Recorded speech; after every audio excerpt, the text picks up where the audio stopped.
assumption है ना कि यार आसानी से काम मिल जाता, फ़ोन उठा के किसी ने फ़ोन घुमा के कह दिया। नहीं मिलता।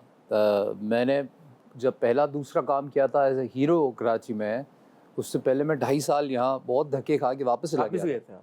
और फिर मुझे लाहौर में पहला काम काशिफ निसार साहब ने कॉल किया एकदम से, और I got this character which was not the only lead in the drama but one of the leads, and I had Mehwishayat and Numan bhai with me in that drama. तो उसके बाद से ये सिलसिला शुरू हुआ।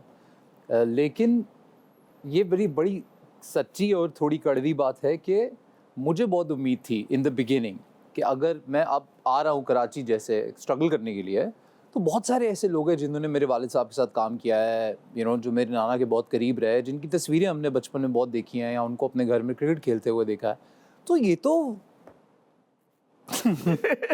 पर आई थिंक इंडस्ट्री का डायनामिक हमारा कुछ ऐसा है कि हम इंसान के दोस्त नहीं होते, हम उसकी पोजीशन के दोस्त होते हैं। In the industry the friendships are with the position a certain person has, it's not with the people. And I have seen this through these years जो मैंने काम किया है। मैंने अल्लाह के फजल से करीबन 150 ड्रामों में एज ए हीरो काम किया है, माशाल्लाह। जिसमें इसमें तो तालियां होनी चाहिए यार, 150 ड्रामों में एज अ हीरो तो बड़ा अल्लाह के करम से, और in just a matter of 10 years I believe, which is a lot of work, and I didn't know that it was a lot of work because बहुत मैं फारिग भी रहा हूँ। कोई ऐसा नहीं है कि मैं रोज़ काम पे ही था 10 साल, पर वो काम से मिला। तो मुझे लगता है that that's the reason why I could sustain in the industry without any influence, or a background or a push. Now do you whatsoever. feel that weight of that legacy? Now you're established. I've always felt it. You're known. It was not a weight, it was just this responsibility that I have, that my father's name is attached and my nana's name is always there. Like for example, मैं आपके show में आऊँगा तो आप सबसे पहले यही बोलना पसंद करेंगे कि यार आपके बड़े ऐसे ऐसे इतना वक्त और इतना काम दे के गए इंडस्ट्री को।